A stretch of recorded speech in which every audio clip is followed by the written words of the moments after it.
Hello, everybody. Fingers crossed you will be able to see me. I'm just going to check. I'm just waiting on the lovely Jo.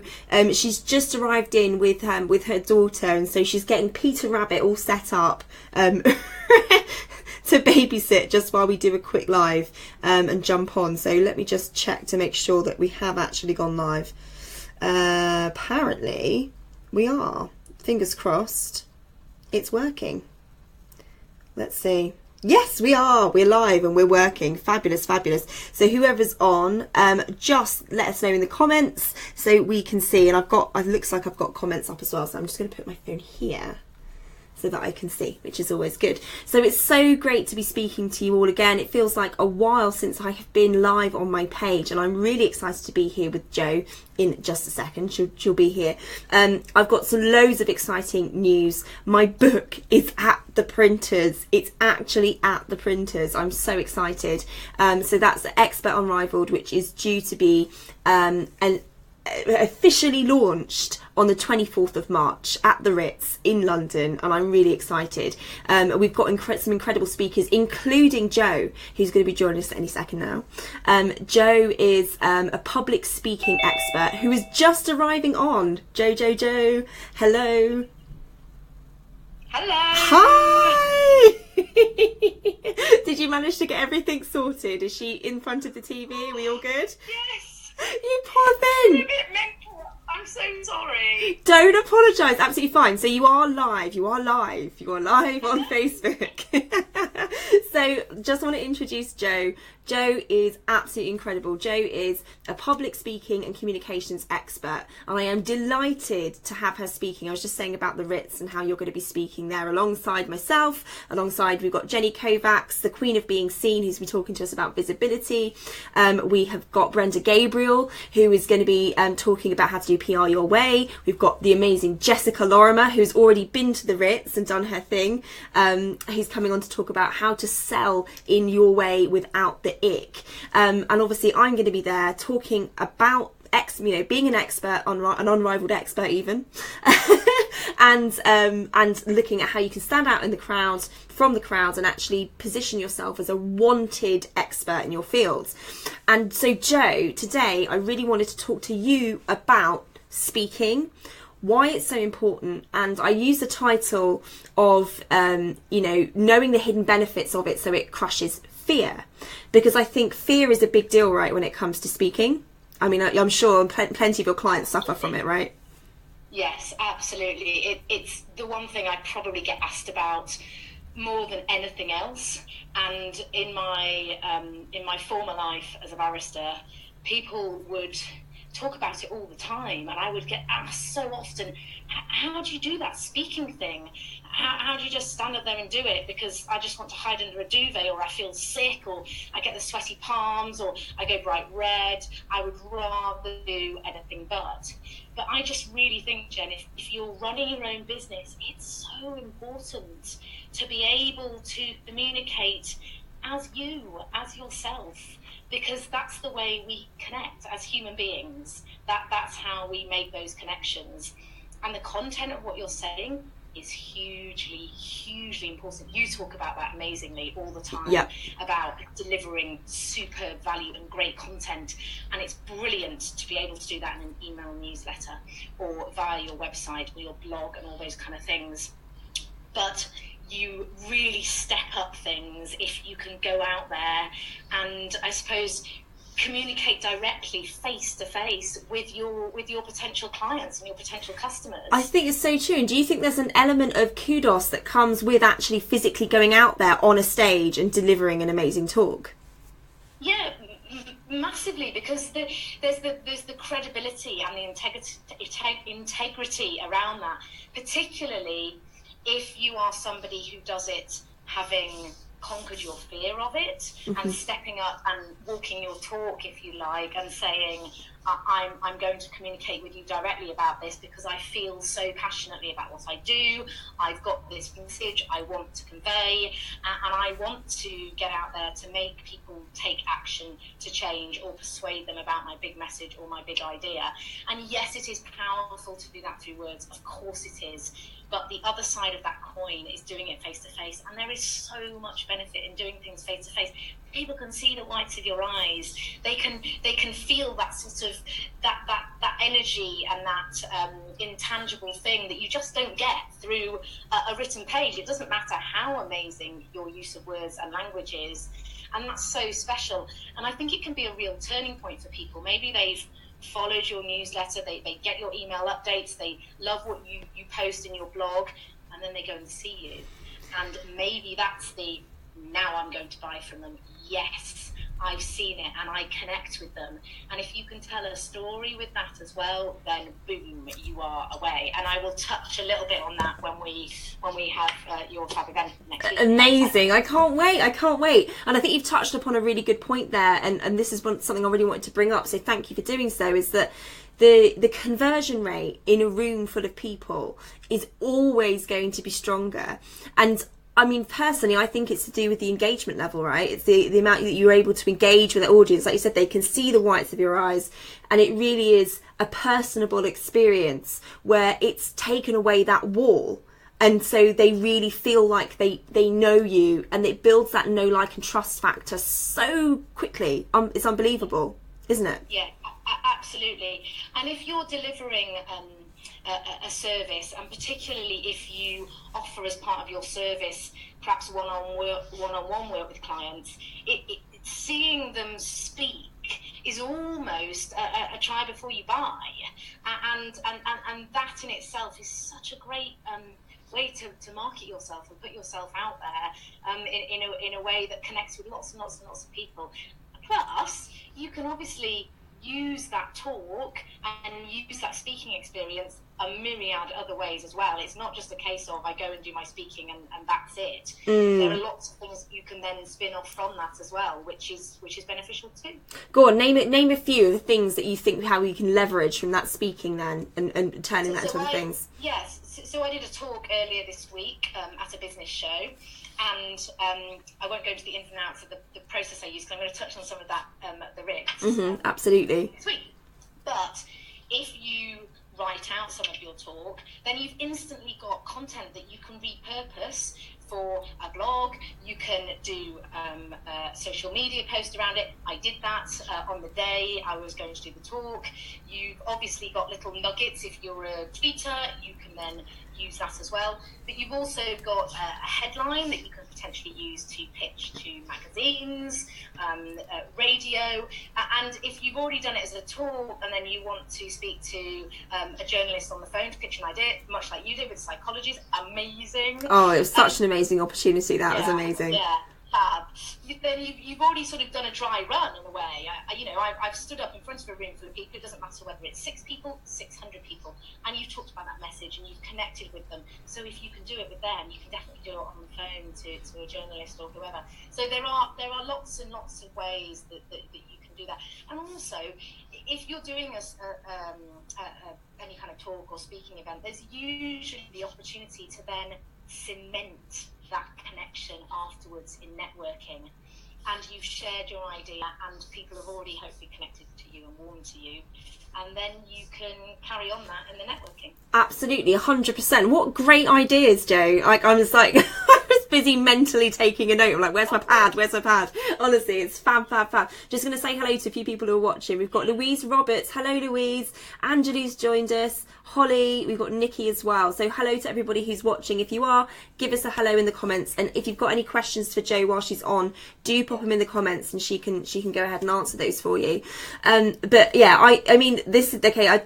Some people know this, some people don't. They will know if they've ever seen me speak, because afterwards I always do that thing of, oh my God, I was so nervous.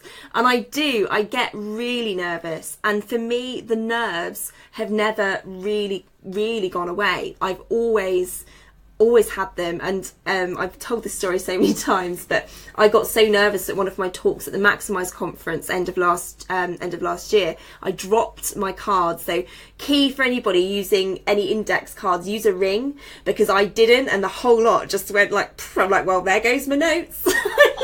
Just have to do it from here. But I get so nervous that those little things happen. I've done things where I've tripped over a chair in nervousness. And the thing is, Jo, I know that you work with people to help them kind of counteract those feelings. So, I mean, for me, they've never gone away. Have you got a couple of tips for anybody who is watching who does suffer with nerves when it comes to speaking? Absolutely. The first thing to remember is that everybody gets nervous. And if you don't get nervous, then why are you doing it? Because you obviously don't care. Yes. Honestly, I know that sounds really harsh, but if I had £1 for every time somebody said to me, oh, Jo, you do this all the time, you don't get nervous. Rubbish. Yeah. You get really nervous, like all of us. I've just learned to be able to manage it. And that's what it's really about. And there's a sort of 3-step process that I'll give you a really sort of short version of it, but it's worth trying. And the first thing is just to observe the fact that you're nervous and be aware, oh, my hands are a bit sweaty and my heart's racing a bit. And then to accept that it's completely fine. Oh yes, this because I really care about what I'm going to speak about and what I'm going to do.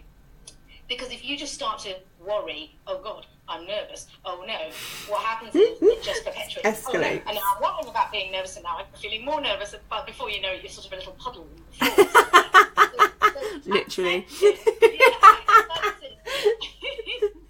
or lots of cars. So accepting that it's totally cool and normal, and everybody gets nervous, and that's just how it is, and that's physiologically, and it all stems back to caveman days when we had lots of saber-toothed tigers looking at us, and it's our body's way physiologically of cooling us down and calming us down and all those kind of things. So totally normal.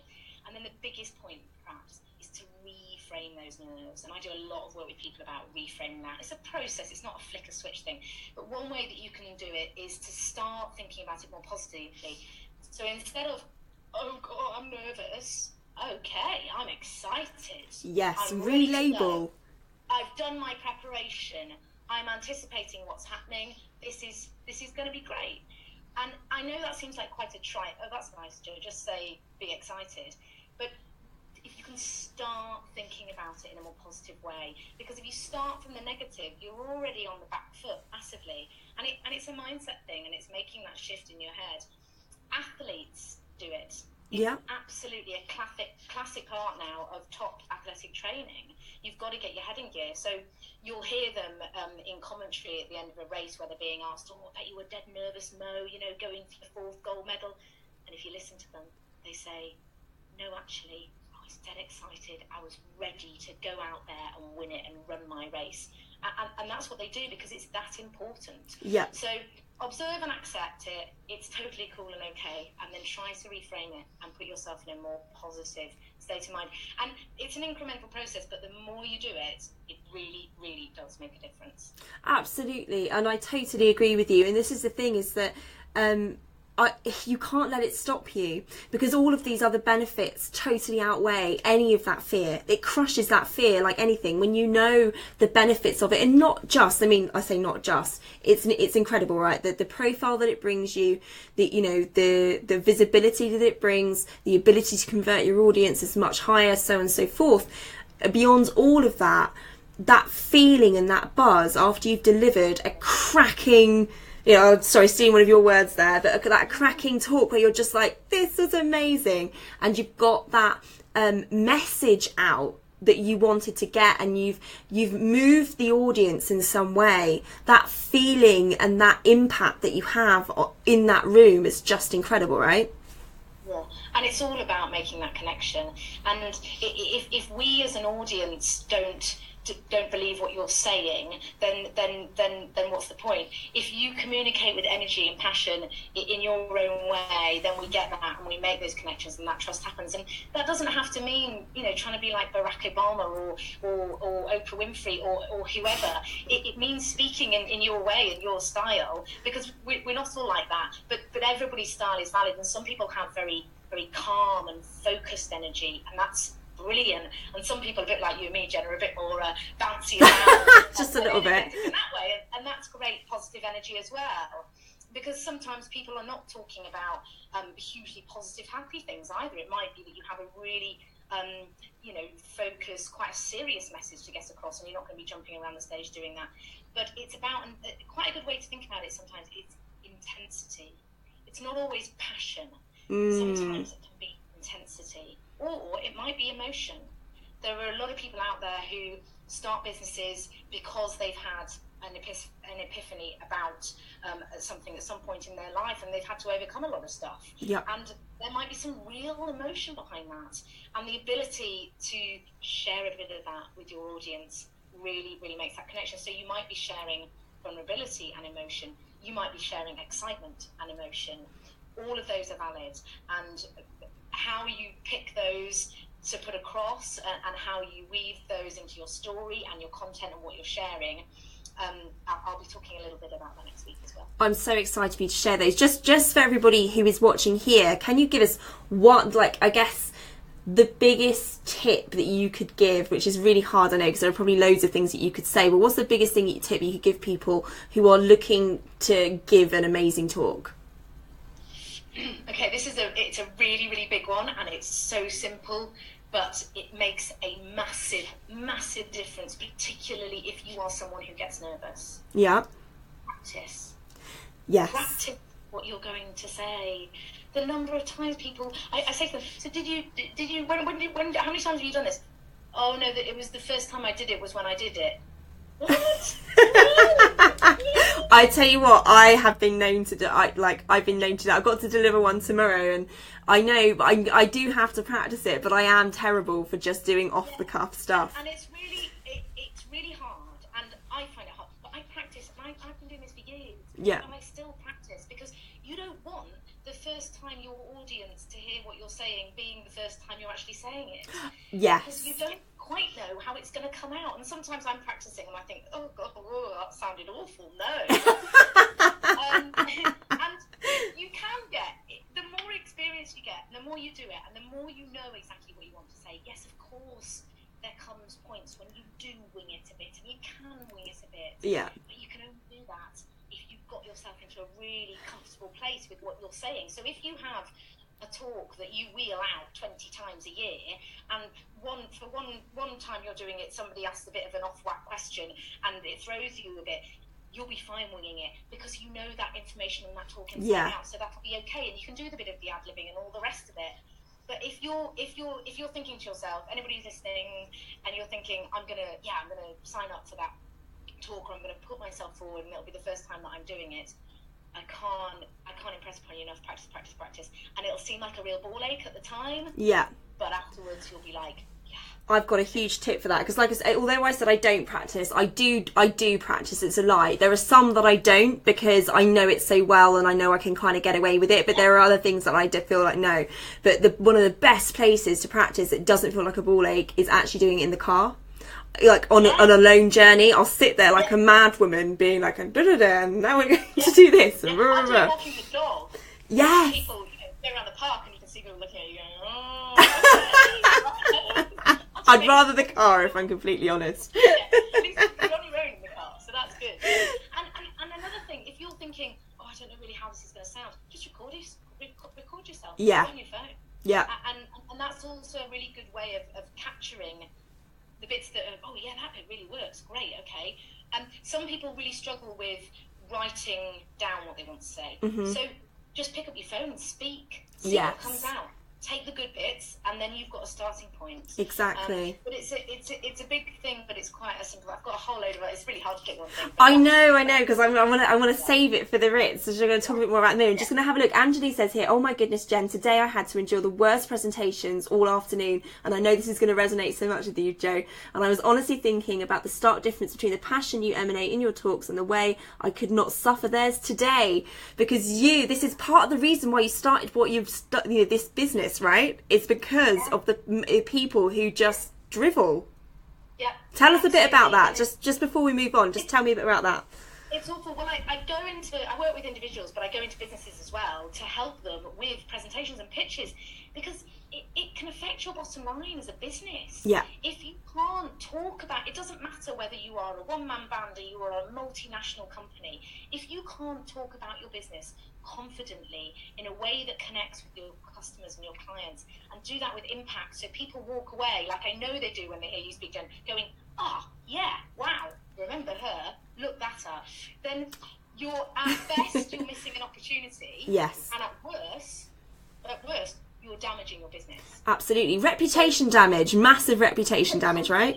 Completely. And you might be the most brilliant at your job, or your business might be the leading business in the field, but it only takes one bad presentation or one bad pitch to have, was it Angeline to come away going, oh my goodness me, that was just dire. Yeah. Because you sort of think, well, if you're not putting the effort into presenting what you do, then what's the effect on the rest of the business and the reputation and credibility and all those kind of things that we've just been talking about? Absolutely. Yeah, perfect. Yeah, it's exactly right. It's so important to get it right.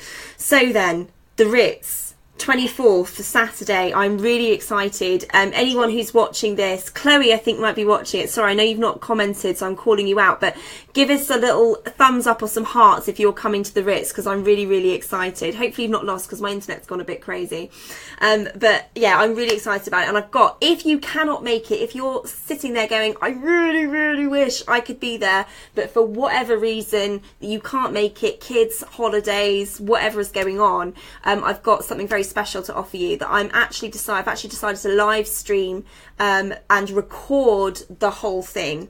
So if you wanted to buy a virtual ticket instead of coming, I mean, if you can make it, honestly, there's nothing that can replace the actual being there, right, Joe? Because you came to the Ritz with us last time in Jess's event, and the buzz you get, the information, the ability to network with the speakers and the takeaways, it really just, it isn't the same. And, you know, when you're actually there in the room, you get such a buzz. However, there are times when that can't happen, and if you're in that position where you're just feeling like, I really wish I could be there, I just can't, and I don't want to miss out, there is the opportunity to buy a virtual ticket, and I'll pop the link inside of the comments just as soon as we've finished.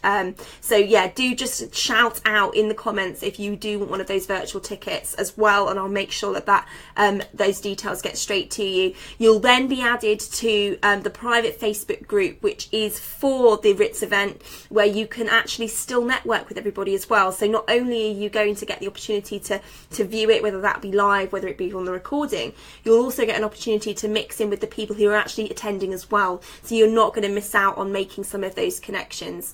So it's a really great opportunity, and I'm so pleased, Joe, to have you on board and on at this event.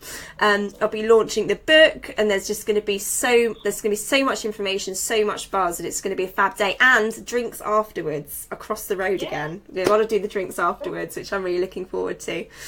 So there we are. I'll let you go back to rescue your daughter from Peter Rabbit. Thanks, Jen. Thanks, everybody. And I'll see you next week at the Ritz. See you then, Joe. So excited. Take care. Bye.